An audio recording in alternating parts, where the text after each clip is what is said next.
ਪਠਾਨਕੋਟ ਵਾਸੀਆਂ ਨੂੰ ਮੇਰੇ ਵੱਲੋਂ ਸਤਿ ਸ੍ਰੀ ਅਕਾਲ।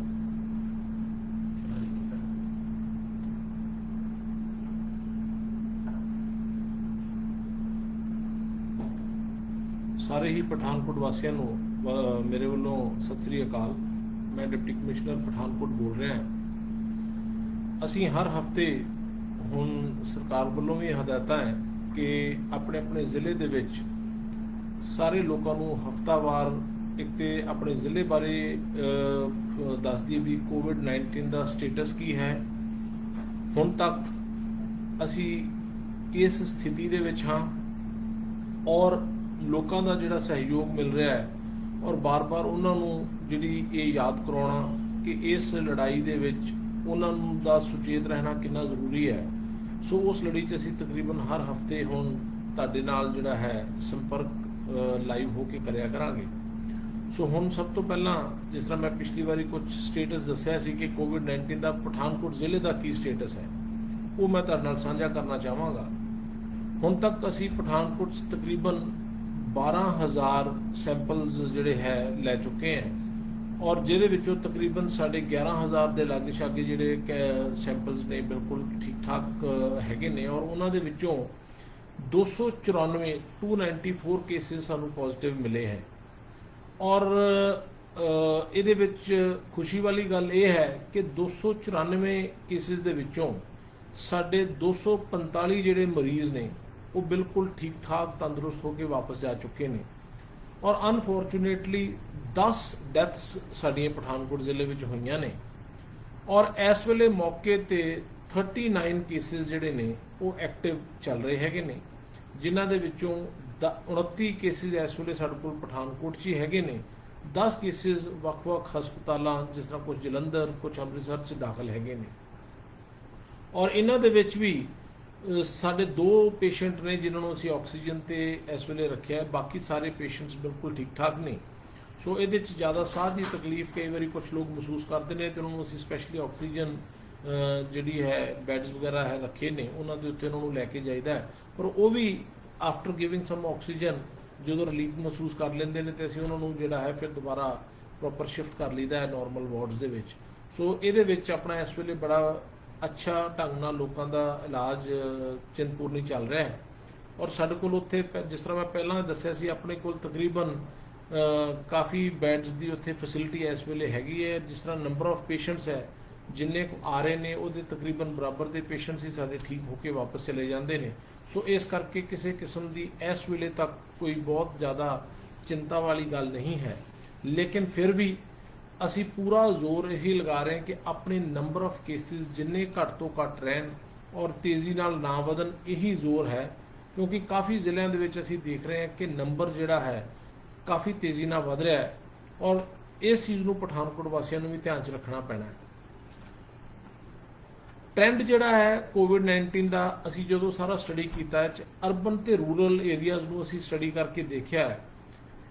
ਤਕਰੀਬਨ ਸਾਡੇ ਜਿਹੜੇ ਹੈਗੇ ਨੇ ਅਰਬਨ ਦੇ ਵਿੱਚ 210 ਦੇ ਕਰੀਬ ਕੇਸਿਸ ਸਾਡੇ ਜਿਹੜੇ ਨੇ ਅਰਬਨ ਪਾਕਟਸ 'ਚ ਆਏ ਨੇ, ਔਰ 85 ਦੇ ਲਾਗੇ ਛਾਗੇ ਕੇਸਿਸ ਸਾਡੇ ਰੂਰਲ ਪਾਕਟਸ 'ਚ ਰਿਪੋਰਟ ਹੋਏ ਨੇ। ਸੋ ਇਹ ਤੋਂ ਬੜਾ ਕਲੀਅਰ ਹੈ ਕਿ ਕੋਵਿਡ-19 ਦਾ ਜਿਹੜਾ ਅਰਬਨ ਏਰੀਆਜ਼ ਦੇ ਵਿੱਚ ਪਾਕਟਸ ਦੇ ਵਿੱਚ ਫੈਲਾਅ ਜ਼ਿਆਦਾ ਹੈ। ਸੋ ਉੱਥੇ ਜ਼ਿਆਦਾ ਧਿਆਨ ਦੇਣ ਦੀ ਲੋੜ ਹੈ। ਪਿੰਡਾਂ 'ਚ ਵੀ ਲੋੜ ਹੈ, ਲੇਕਿਨ ਅਰਬਨ ਏਰੀਆ ਖਾਸ ਕਰਕੇ ਉਹ ਮੁਹੱਲੇ ਜਾਂ ਜਿੱਥੇ ਬਹੁਤ ਭੀੜ ਹੁੰਦੀ ਹੈ ਉਹਨਾਂ ਥਾਵਾਂ ਤੇ ਬਹੁਤ ਆਪਾਂ ਨੂੰ ਸੁਚੇਤ ਰਹਿਣ ਦੀ ਸਾਰਿਆਂ ਨੂੰ ਲੋੜ ਹੈਗੀ ਹੈ। ਹੁਣ ਇਸ ਵੇਲੇ ਅਸੀਂ ਕੀ ਕਰ ਰਹੇ ਹਾਂ ਕਿ ਜਦੋਂ ਵੀ ਕੇਸਿਸ ਰਿਪੋਰਟ ਹੁੰਦੇ ਨੇ, ਅਸੀਂ ਸਾਡੀ ਸਟ੍ਰੈਟੇਜੀ ਹੈ ਵੀ ਜਿੱਥੇ ਵੀ 10 ਤੋਂ ਵੱਧ ਕੇਸ ਇੱਕ ਥਾਂ ਦੇ ਉੱਤੇ ਜਾਂ ਇੱਕ ਗਲੀ 'ਚ ਆ ਜਾਂਦੇ ਨੇ, ਅਸੀਂ ਉੱਥੇ ਮਾਈਕਰੋ ਕੰਟੇਨਮੈਂਟ ਜ਼ੋਨ ਬਣਾਉਂਦੇ ਹਾਂ। ਉਹਦਾ ਮਤਲਬ ਇਹ ਹੈ ਕਿ ਉਸ ਏਰੀਏ ਨੂੰ ਅਸੀਂ ਬਾਕੀ ਏਰੀਆ ਨਾਲੋਂ ਥੋੜਾ ਕੱਟ ਆਫ ਕਰਕੇ ਉੱਥੇ ਰਿਸਟ੍ਰਿਕਸ਼ਨਸ ਲਾ ਦਿੰਦੇ ਹਾਂ, ਔਰ ਉੱਥੇ ਚੰਗੀ ਤਰ੍ਹਾਂ ਨਾਲ ਸਰਵੇ ਕਰਦੇ ਹਾਂ, ਸੈਂਪਲਿੰਗ ਕਰਦੇ ਹਾਂ, ਔਰ ਉੱਥੋਂ ਦੇ ਲੋਕਾਂ ਨੂੰ ਅਸੀਂ ਦੂਸਰੇ ਲੋਕਾਂ ਨਾਲੋਂ ਮਿਲਣ ਗਿਲਣ 'ਚ ਜਿਹੜਾ ਹੈ ਅਸੀਂ ਕੋਸ਼ਿਸ਼ ਕਰਦੇ ਹਾਂ ਵੀ ਉਹਨਾਂ ਦਾ ਆਪਸ 'ਚ ਮੇਲ ਮਿਲਾਪ ਘੱਟ ਹੋਵੇ। ਸੋ ਇਸ ਵੇਲੇ ਸੁੰਦਰ ਨਗਰ ਦੇ ਵਿੱਚ ਸਾਡੇ ਕੋਲ ਪਠਾਨਕੋਟ 'ਚ ਸਾਡਾ ਕੰਟੇਨਮੈਂਟ ਜ਼ੋਨ ਜਿਹੜਾ ਮਾਈਕਰੋ ਕੰਟੇਨਮੈਂਟ ਜ਼ੋਨ ਇਸ ਵੇਲੇ ਚੱਲ ਰਿਹਾ ਹੈ, ਔਰ ਉਹ ਅਸੀਂ ਹੁਣ ਦੇਖਾਂਗੇ ਕਿਉਂਕਿ ਉੱਥੇ ਇੱਕੋ ਹੀ ਪਰਿਵਾਰ ਦੇ 8 ਕੇਸਿਸ ਆਏ ਸੀ, ਔਰ ਇਸ ਕਰਕੇ ਸਾਨੂੰ ਉੱਥੇ ਮਾਈਕਰੋ ਕੰਟੇਨਮੈਂਟ ਜ਼ੋਨ ਬਣਾਉਣਾ ਪਿਆ ਹੈ। ਜਿੱਥੋਂ ਤੱਕ ਸਵਾਲ ਸਾਨੂੰ ਸਾਰਿਆਂ ਨੂੰ ਪਤਾ ਹੈ ਕਿ ਮਾਨਯੋਗ ਸੀਐਮ ਸਾਹਿਬ ਵੱਲੋਂ, ਪੰਜਾਬ ਸਰਕਾਰ ਵੱਲੋਂ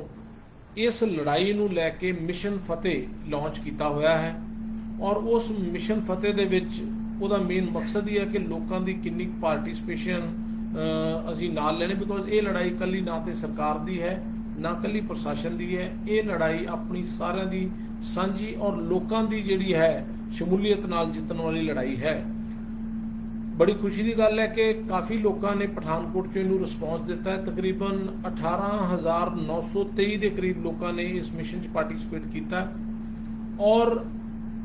5,000 ਦੇ ਕਰੀਬ ਆਪਣੀਆਂ ਫੋਟੋਜ਼ ਵਗੈਰਾ ਅਪਲੋਡ ਕਰਕੇ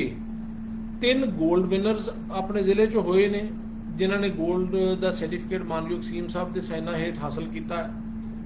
4 ਸਿਲਵਰ ਸਰਟੀਫਿਕੇਟਸ,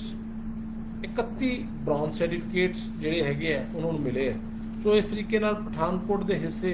38 ਸਰਟੀਫਿਕੇਟਸ ਆਏ ਨੇ ਔਰ ਜਿਨ੍ਹਾਂ ਨੇ ਮਿਹਨਤ ਨਾਲ ਇਹ ਸਰਟੀਫਿਕੇਟ ਹਾਸਲ ਕੀਤੇ ਨੇ, ਮੈਂ ਉਹਨਾਂ ਨੂੰ ਵੀ ਬਹੁਤ-ਬਹੁਤ ਮੁਬਾਰਕਬਾਦ ਦਿੰਦਾ ਔਰ ਹੋਰਾਂ ਨੂੰ ਵੀ, ਲੋਕਾਂ ਨੂੰ ਅਪੀਲ ਕਰਦਾ ਕਿ ਆਪਾਂ ਵੀ ਇਸ ਲੜਾਈ 'ਚ ਵੱਧ ਚੜ੍ਹ ਕੇ ਹਿੱਸਾ ਲਈਏ ਔਰ ਸਾਰਿਆਂ ਦਾ ਜਿਹੜਾ ਹੈ ਸਹਿਯੋਗ ਇਹਦੇ 'ਚ ਲੋੜੀਂਦਾ ਹੈਗਾ। ਦੂਸਰਾ, ਇਹਦੇ ਵਿੱਚ ਸਭ ਤੋਂ ਇੰਪੋਰਟੈਂਟ ਫੈਕਟਰ ਇਹ ਹੈ ਕਿ ਜਿਹੜੇ ਲੋਕ ਹੁਣ ਬਾਹਰੋਂ ਆ ਰਹੇ ਨੇ, ਕੋਈ ਦਿੱਲੀ ਤੋਂ ਆ ਰਿਹਾ ਹੈ, ਕੋਈ ਫੋਰਨ ਕੰਟਰੀ ਤੋਂ ਆ ਰਿਹਾ ਹੈ, ਉਹਨਾਂ ਨੂੰ ਟਰੈਕ ਕਰਨਾ ਤਾਂ ਕਿ ਕਿਤੇ ਉਹ ਆਪਣੇ ਨਾਲ ਬਿਮਾਰੀ ਤੇ ਨਹੀਂ ਲੈ ਕੇ ਆ ਰਹੇ ਔਰ ਜੇ ਲੈ ਕੇ ਆ ਰਹੇ ਨੇ ਤੇ ਸਾਡੇ ਕਿਤੇ ਜਿਹੜੇ ਇੱਥੋਂ ਦੇ ਲੋਕਲ ਪਰਿਵਾਰ ਨੇ ਕਿਤੇ ਉਹਨਾਂ 'ਚ ਤੇ ਟਰਾਂਸਮਿਟ ਨਹੀਂ ਹੋ ਰਹੀ, ਆਪਣੇ ਪਰਿਵਾਰਾਂ ਵਾਲਿਆਂ ਨੂੰ ਤੇ ਨਹੀਂ ਉਹ ਟਰਾਂਸਮਿਟ ਕਰ ਰਹੇ, ਉਹਦੇ ਲਈ ਸਾਡਾ ਕੁਆਰੰਟਾਈਨ ਦੀ ਜਿਹੜੀ ਵਿਵਸਥਾ ਹੈ ਉਹ ਬੜੀ ਇੰਪੋਰਟੈਂਟ ਹੈ। ਔਰ ਮੈਂ ਦੱਸਣਾ ਚਾਹਾਂਗਾ ਕਿ ਇਸ ਵੇਲੇ ਤਕਰੀਬਨ ਸਾਡੇ 642 ਐਕਟਿਵ ਕੁਆਰੰਟਾਈਨ ਕੇਸਿਸ ਚੱਲ ਰਹੇ ਨੇ ਜਿਨ੍ਹਾਂ ਨੂੰ ਅਸੀਂ ਮੋਨੀਟਰ ਕਰਦੇ ਹਾਂ ਔਰ ਤਕਰੀਬਨ 5,000 ਤੋਂ ਉੱਤੇ ਲੋਕ ਆਪਣਾ ਕੁਆਰੰਟਾਈਨ ਪੀਰੀਅਡ ਪੂਰਾ ਕਰ ਚੁੱਕੇ ਹੈ। ਕੁਆਰੰਟਾਈਨ ਦਾ ਮਤਲਬ ਇਹ ਹੁੰਦਾ ਹੈ ਕਿ ਅਸੀਂ 14 ਦਿਨ ਵਾਸਤੇ ਉਹਨਾਂ ਦੇ ਉੱਪਰ ਸਰਵੇਲੈਂਸ ਰੱਖਦੇ ਹਾਂ ਕਿ ਜਦੋਂ ਤੋਂ ਬਾਹਰ ਆਏ ਨੇ ਉਹਨਾਂ ਨੂੰ ਕੋਈ ਐਸੇ ਕੋਵਿਡ ਦੇ ਲੱਛਣ ਤੇ ਨਹੀਂ ਪੈਦਾ ਹੁੰਦੇ ਔਰ ਉਹ ਆਪਣੇ ਜ਼ਿਆਦਾ ਲੋਕਾਂ ਨਾਲ ਮਿਲ ਗਿਲ ਤੇ ਨਹੀਂ ਰਹੇ। ਅਸੀਂ ਉਹਨਾਂ ਨੂੰ ਉਹਨਾਂ ਦੇ ਘਰਾਂ ਦੇ ਵਿੱਚ ਹੀ ਰਹਿਣ ਦੀ ਹਦਾਇਤ ਕਰਦੇ ਹਾਂ ਔਰ ਉਹਨਾਂ ਦੀ ਸਰਵੇਲੈਂਸ ਕਰਦੇ ਹਾਂ ਵੀ ਉਹਨੇ ਦਿਨ ਉਹ ਘਰ ਬਾਹਰ ਲੋਕਾਂ ਨੂੰ ਜ਼ਿਆਦਾ ਨਾ ਮਿਲਣ ਗਿਲਣ। ਸੋ ਇਹਦੇ 'ਚ ਵੀ ਕਾਫੀ ਲੋਕਾਂ ਦਾ ਸਹਿਯੋਗ ਮਿਲਿਆ ਔਰ ਜਿਹਨੂੰ ਅਸੀਂ ਕਹਿ ਰਹੇ ਹਾਂ ਕਿ ਅੱਗੇ ਨਾਲੋਂ ਕੁਆਰੰਟਾਈਨ ਦੇ ਜਿਹੜੇ ਬ੍ਰੀਚ ਸੀਗੇ, ਜੇ ਪਹਿਲੇ 100 ਦੇ ਵਿੱਚ ਸੀਗੇ, ਹੁਣ ਤਕਰੀਬਨ ਪਿਛਲੇ ਸਮੇਂ 'ਚ 30-32 ਦੇ ਕਰੀਬ ਅਜੇ ਵੀ ਵਾਇਲੇਸ਼ਨਸ ਹੈਗੀਆਂ ਨੇ, ਲੇਕਿਨ ਅੱਗੇ ਨਾਲੋਂ ਕਾਫੀ ਘਟੀਆਂ ਹੈਗੀਆਂ ਨੇ। ਸੋ ਇਹ ਦੱਸਦਾ ਹੈ ਕਿ ਲੋਕ ਅੱਗੇ ਨਾਲੋਂ ਕਾਫੀ ਸੁਚੇਤ ਹੋ ਗਏ ਨੇ। ਹੁਣ ਮੇਰੀ ਜਿਹੜੀ ਅਪੀਲ ਹੈ ਸਾਰਿਆਂ ਨੂੰ, ਕਿਉਂਕਿ ਆਪਾਂ ਕਾਫੀ ਸਮੇਂ ਤੋਂ ਕੋਵਿਡ-19 ਦੇ ਨਾਲ ਜੂਝ ਰਹੇ ਹਾਂ ਔਰ ਆਪਾਂ ਨੂੰ ਹੁਣ ਤੱਕ ਕਾਫੀ ਹੱਦ ਤੱਕ ਪਤਾ ਲੱਗ ਚੁੱਕਾ ਹੈ ਕਿ ਆਪਾਂ ਕਿਹੜੀਆਂ ਪ੍ਰੀਕਾਸ਼ਨਸ ਲੈਣੀਆਂ ਨੇ, ਚਾਹੇ ਉਹ ਮਾਸਕ ਹੈ, ਸੈਨੀਟਾਈਜ਼ਿੰਗ ਹੈ ਹੱਥਾਂ ਦੀ, ਔਰ ਸਭ ਤੋਂ ਜ਼ਿਆਦਾ ਧਿਆਨ ਦੇਣ ਦੀ ਲੋੜ ਹੈ ਸਾਡੇ ਬਜ਼ੁਰਗ ਔਰ ਸਾਡੇ ਬੱਚਿਆਂ ਵੱਲ। ਮੇਰੀ ਅਪੀਲ ਜਿਹੜੇ ਸਾਡੇ, ਕਿਉਂਕਿ ਹੁਣ ਲਾਕਡਾਊਨ ਦਾ ਪੀਰੀਅਡ ਖਤਮ ਹੋ ਗਿਆ ਹੈ, ਜਿਹੜੇ ਦੁਕਾਨਦਾਰ, ਜਿਹੜੇ ਸਾਡੇ EMPLOYEES ਹੁਣ ਪਬਲਿਕ ਡੀਲਿੰਗ 'ਚ ਇਨਵੋਲਡ ਨੇ, ਦੁਕਾਨਾਂ 'ਚ ਸਾਰਾ ਦਿਨ ਰਹਿੰਦੇ ਨੇ, ਕਾਫੀ ਲੋਕਾਂ ਦੇ ਸੰਪਰਕ 'ਚ ਆਉਂਦੇ ਨੇ ਔਰ ਜਦੋਂ ਵਾਪਸ ਘਰ ਜਾਂਦੇ ਨੇ ਕਾਫੀ ਹੱਦ ਤੱਕ ਜਿਹੜਾ ਹੈ ਖਦਸ਼ਾ ਹੁੰਦਾ ਹੈ ਕਿ ਕਿਤੇ ਆਪਣੇ ਨਾਲ ਉਹ ਬਿਮਾਰੀ ਤੇ ਨਹੀਂ ਘਰ ਲੈ ਕੇ ਜਾ ਰਹੇ, ਕਿਉਂਕਿ ਇੰਨੇ ਦਿਨ 'ਚ ਬੰਦੇ ਮਿਲਦੇ ਨੇ, ਪਤਾ ਨਹੀਂ ਹੁੰਦਾ ਵੀ ਕਿਹਨੂੰ ਪ੍ਰੋਬਲਮ ਹੈ। ਪਹਿਲੀ ਪ੍ਰੀਕਾਸ਼ਨ ਤੇ ਇਹ ਹੈ ਕਿ ਜਿੰਨਾ ਚਿਰ ਤੁਸੀਂ ਪਬਲਿਕ ਦੇ ਨਾਲ ਐਕਸਪੋਜ਼ਡ ਰਹਿੰਦੇ ਹੋ ਬਿਲਕੁਲ ਮਾਸਕ ਪਾ ਕੇ ਰੱਖੋ ਔਰ ਜਿਹੜਾ ਤੁਹਾਡੀ ਦੁਕਾਨ ਤੇ ਜਾਂ ਤੁਹਾਡੇ ਕੋਲ ਆਉਂਦਾ ਉਹਨੂੰ ਵੀ ਮਾਸਕ ਪਾਉਣ ਲਈ ਕਹੋ, ਤਾਂ ਕਿ ਜੇ ਆਪਾਂ ਦੋਨੇ ਧਿਰਾਂ ਨੇ ਮਾਸਕ ਪਾਇਆ ਹੈਗਾ ਤੇ ਬਿਮਾਰੀ ਦਾ ਆਦਾਨ ਪ੍ਰਦਾਨ ਹੋਣ 'ਚ 80-90% ਜਿਹੜੀ ਹੈ ਇਹ ਗਰੰਟੀ ਹੈ ਕਿ ਇੱਕ ਦੂਜੇ ਤੋਂ ਨਹੀਂ ਹੁੰਦਾ। ਲੇਕਿਨ ਜੇ ਅਸੀਂ ਦੋਨਾਂ ਨੇ ਹੀ ਇਸ ਚੀਜ਼ ਦੀ ਪ੍ਰੀਕਾਸ਼ਨ ਨਹੀਂ ਲਈ ਤੇ ਫਿਰ ਕਿਤੇ ਨਾ ਕਿਤੇ ਜਿਹੜਾ ਹੈ ਜ਼ਰੂਰ ਇੱਕ ਦੂਜੇ ਤੋਂ ਟ੍ਰਾਂਸਮਿਟ ਕੋਵਿਡ-19 ਹੋ ਜਾਂਦਾ ਹੈ। ਔਰ ਜਦੋਂ ਤੁਸੀਂ ਘਰ ਵਾਪਸ ਜਾਂਦੇ ਆ, ਤੁਸੀਂ ਆਪਣੇ ਜਿਹੜੇ ਘਰ ਬਜ਼ੁਰਗ ਮਾਂ-ਬਾਪ ਬੈਠੇ ਨੇ, ਕਿਸੇ ਨੂੰ ਹਾਰਟ ਦੀ ਪ੍ਰੋਬਲਮ ਹੈ, ਕਿਸੇ ਨੂੰ ਕਿਡਨੀ ਦੀ ਪ੍ਰੋਬਲਮ ਹੈ, ਕਿਸੇ ਨੂੰ ਪਹਿਲਾਂ ਹੀ ਸਾਹ ਦੀ ਕੋਈ ਤਕਲੀਫ ਹੈਗੀ ਹੈ, ਕੋਈ ਵੈਸੇ ਹੀ ਦਵਾਈਆਂ ਜ਼ਿਆਦਾ ਸਮਾਂ ਖਾ ਕੇ ਉਹਦੀ ਆਪਣੀ ਇਮਿਊਨਿਟੀ ਕਾਫੀ ਘਟ ਚੁੱਕੀ ਹੈ, ਅਸੀਂ ਉਹਨਾਂ ਦਾ ਵੀ ਖਿਆਲ ਰੱਖਣਾ ਹੈ। ਜ਼ਰੂਰ ਤੁਸੀਂ ਜਦੋਂ ਘਰ ਜਾਓ, ਇੱਕ ਤੇ ਆਪਣੇ ਘਰਦਿਆਂ ਨਾਲ ਸਿੱਧਾ ਸੰਪਰਕ ਨਾ ਕਰੋ, ਪਹਿਲਾਂ ਜ਼ਰੂਰ ਆਪਣੇ ਕੱਪੜੇ ਚੇਂਜ ਕਰਕੇ ਨਹਾ ਧੋ ਕੇ ਫਿਰ ਆਪਣੇ ਘਰ ਵਾਲਿਆਂ ਨੂੰ ਮਿਲੋ ਔਰ ਕੋਸ਼ਿਸ਼ ਕਰੋ ਵੀ ਘਰਾਂ 'ਚ ਵੀ ਜੇ ਆਪਾਂ ਸੋਸ਼ਲ ਡਿਸਟੈਂਸਿੰਗ ਖਾਸ ਕਰਕੇ ਉਸ ਵਿਅਕਤੀ ਨਾਲ ਜ਼ਰੂਰ ਰੱਖੀਏ ਜਿਹੜਾ ਰੋਜ਼ ਪਬਲਿਕ ਨਾਲ ਐਕਸਪੋਜ਼ਡ ਹੁੰਦਾ ਹੈ, ਕਿਉਂਕਿ ਉਹਦੇ ਨਾਲ ਹੀ ਸਾਡੇ ਬਜ਼ੁਰਗਾਂ ਦਾ ਔਰ ਸਾਡੇ ਬੱਚਿਆਂ ਦਾ ਬਚਾਅ ਹੈਗਾ। ਔਰ ਕਿਉਂਕਿ ਪਿੱਛੇ ਜੇ ਦੇਖਣ 'ਚ ਆਇਆ ਕਿ ਜਦੋਂ ਇੱਕ ਬੰਦਾ ਇਨਫੈਕਟ ਹੋ ਰਿਹਾ ਹੈ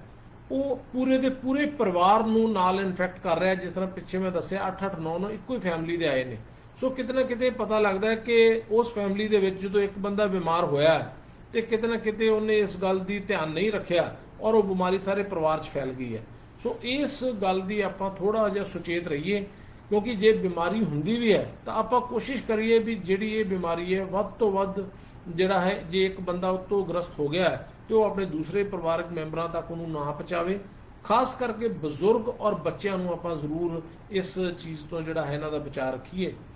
ਸੋ ਇਸੇ ਤਰੀਕੇ ਨਾਲ ਹਰ ਹਫਤੇ ਕੋਸ਼ਿਸ਼ ਕਰਾਂਗੇ ਕਿ ਤੁਹਾਨੂੰ ਅਪਡੇਟ ਵੀ ਦਿੰਦੇ ਰਹੀਏ, ਤੁਹਾਡੇ ਰੂਬਰੂ ਹੁੰਦੇ ਰਹੀਏ, ਔਰ ਜਿਹੜੀਆਂ ਵੀ ਕੋਈ ਨਵੀਆਂ ਹਦਾਇਤਾਂ ਨੇ ਜਾਂ ਕੋਈ ਐਸੀ ਜ਼ਰੂਰੀ ਚੀਜ਼ ਹੈ ਜਿਹੜੀ ਤੁਹਾਨੂੰ ਦੱਸਣ ਵਾਲੀ ਹੈ ਉਹ ਜ਼ਰੂਰ ਦੱਸਦੇ ਰਹੀਏ। ਬਾਕੀ ਚਲਾਨਿੰਗ ਪੁਲਿਸ ਵੱਲੋਂ ਸਖਤੀ ਨਾਲ ਕੀਤੀ ਜਾ ਰਹੀ ਹੈ। ਮੇਰੀ ਸਾਰੇ ਯੰਗਸਟਰਸ ਨੂੰ, ਸਾਰਿਆਂ ਨੂੰ ਬੇਨਤੀ ਹੈ ਕਿ ਮਾਸਕ ਪਾ ਕੇ ਜਾਓ, ਟ੍ਰਿਪਲ ਰਾਈਡਿੰਗ ਜਾਂ ਇਹ ਚੀਜ਼ਾਂ ਦਾ ਜਿਹੜਾ ਹੈ ਪਰਹੇਜ਼ ਕਰੋ, ਔਰ ਬਾਹਰ ਸੱਥਾਂ 'ਚ ਬੈਠਣਾ, ਇਕੱਠੇ ਜ਼ਿਆਦਾ ਗੱਲਾਂ ਬਾਤਾਂ ਝੁੰਡ 'ਚ ਮਾਰਨੀਆਂ, ਇਹਨਾਂ ਚੀਜ਼ਾਂ ਦਾ ਬਚਾਅ ਰੱਖੋ। ਧੰਨਵਾਦ। ਜੈ ਹਿੰਦ। ਆਪਣਾ ਔਰ ਆਪਣੇ ਪਰਿਵਾਰ ਦਾ ਧਿਆਨ ਰੱਖੋ।